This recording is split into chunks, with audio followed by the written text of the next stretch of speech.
I had a lot of expectations and questions when starting up Night Swarm, because it looked like a well-produced roguelite survivor with a strong theme. It looked really good. It became rather obvious rather quickly that this might not be the game I thought it was going to be. I always try to be honest and fair, and it's hard to judge an indie game or a smaller game too harshly, as it might be their first game or a smaller group of people investing a lot of time and effort into making a game. I do also need to call out what I see and speak to what I like and want from my game. And fundamentally, there isn't really anything wrong with this game. It's a well-produced game, so what is the problem? Let's start from the beginning. As I started up Night Swarm and started playing, I recognized the art style. It felt familiar, so I looked up the studio, and yeah, it's the same studio that made the Rogue Loops that I reviewed earlier this year. A very pleasant surprise, and both games do have kind of the same styling. As I mentioned, this is a roguelite survivor. It does have a loose story about becoming the leader, the head of the house, defeating an evil vampire, but nothing too interesting or deep.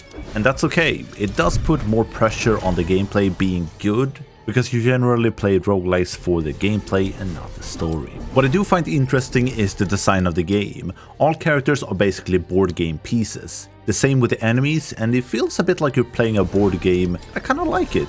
It's also a bit lazy. And I would say smart, as you don't have to make as many animations. No character or enemy is walking, the pieces are just jumping around. You don't have any attack animations, just attack effects. Things like that. In some way, it makes the gameplay a bit more clean. There's already a ton of things going on, so I don't mind the lack of animations in the game. Night Swarm's overall gameplay loop is very familiar if you've played a roguelite survivor before. You have the hub for upgrades, we'll get back to that a bit later. You have a randomized map with different types of encounters and events with a boss at the end. During an encounter, you will have to survive for around 3 minutes to progress. During this time, you level up, gain new skills, perks to make your character stronger. This is a very familiar structure, and Night Swarm doesn't really do anything new with the formula. It doesn't necessarily have to. I might be a bit of an outlier with the amount of games I've played in this genre, but I tend to look for roguelite games that does something more,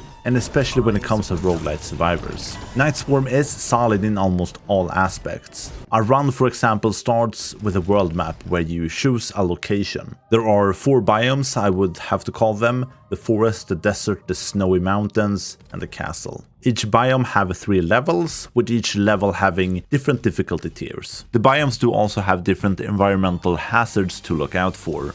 The desert would have giant worms coming out of the ground and tornadoes to look out for. In the snow area, you'll have to manage your heat level. If you don't regularly go to a place where there is fire, you will become cold and really slow. And then the castle will have a bunch of traps to look out for. Starting up a level will get you into a randomized map with different paths and encounters. As I mentioned, you will have to survive for around 3 minutes in each encounter to progress. It's typically not too hard on the normal difficulty. What I do like here is that each encounter gets very busy. You'll have a lot of enemies coming at you, mixing bigger, smaller, ranged enemies, elites, and others in order to take you down. Killed enemies drops XP shards, which will grant you levels. Each level will give you 3 options for new weapons, upgrades for the weapons you already have, or passive buffs. You can have 4 weapons equipped in Night Swarm, much like in Vampire Survivors, only there you can have 6. Like in Vampire Survivors, there are also synergies,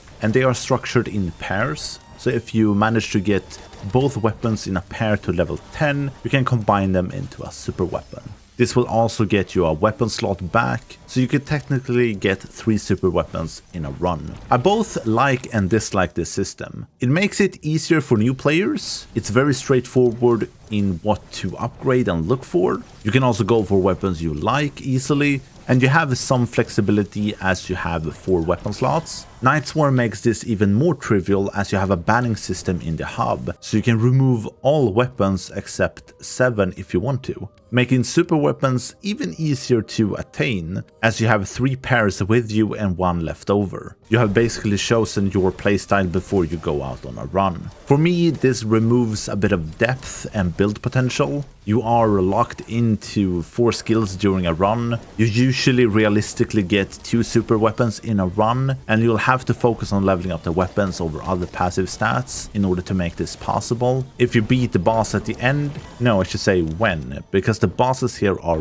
way too easy and uninteresting. This was the same critique I had for rogue loops. Almost all of the bosses here are static. All of their attacks are way too easy to avoid. They are a letdown in every way, I should say. Concept-wise, they are good, they fit the theme, and I generally like the look of them, but not gameplay-wise. What was I saying? Right, when you kill a boss in a run, you can continue with an endless encounter. I really like this idea, and you can continue getting materials and leveling up your skills. It's a fun way of trying to get as strong and powerful as you can, also testing out the build you have, even if the game's build potential is limited. An encounter during a run does also contain a lot of stuff. It's not only an avenue for survival and leveling up. You have magnifying glass at different locations revealing the map and points of interest. Walking around does also reveal the map, just slower. There are totems for upgrading your weapons, chests with loot, there are turrets that can help you fight, and a lot of other stuff as well.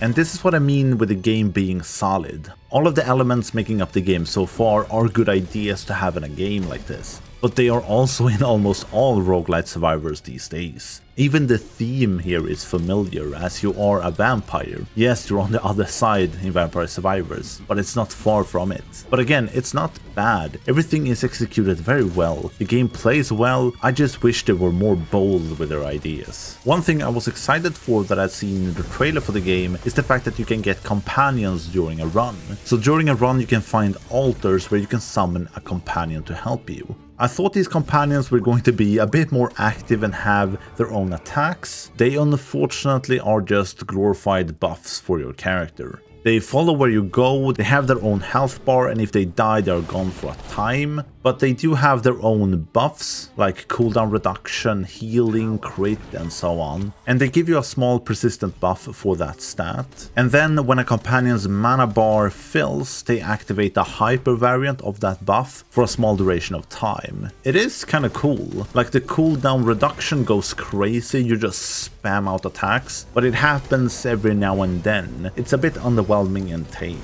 And you have games like I Am Legion Stand Survivors that has the whole game revolve around companions, evolving them and upgrading them. I kind of saw a light version of that here, not just a simple buff and one ability. You can have several companions and you can improve them a bit, but nothing too crazy. After a run ends, you end up in the hub.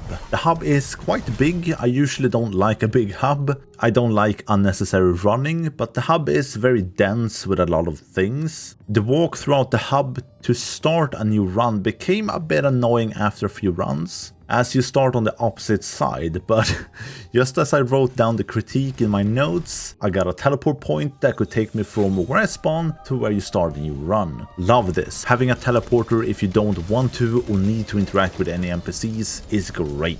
If you do, however, there is a lot here. You will of course gradually unlock more and more, but there are a few core parts. Nightswarm has an equipment system. You can have 4 pieces equipped, a hat, a coat, boots, and a weapon. These come in different rarity tiers and can also be upgraded. They do only act as stat boosts. They don't seem to have any specific boosts or any synergies between each other. A bit of a missed opportunity in my book. They at least don't hold back on the stats they boost, easily giving you 10 to 20%, even more if you upgrade them. And this is for all the different stats per piece. Then you do have the companions. They can be upgraded. There are new ones to unlock. I mean, great, it's at least something. There are tasks that will grant you some currencies. Completing a tier of tasks will grant you a lot of currencies and move you on to the next tier of tasks. There are also passive skills that improve your character across the board. This is split into 3 different categories, focusing on attacks, survivability, and cooldowns, and giving you rerolls. There are runes. You can in total have 4 equipped. These also give you stat boosts and can be upgraded. You can decorate and improve the hub. This will also give you different types of stat boosts. Do you see the pattern here?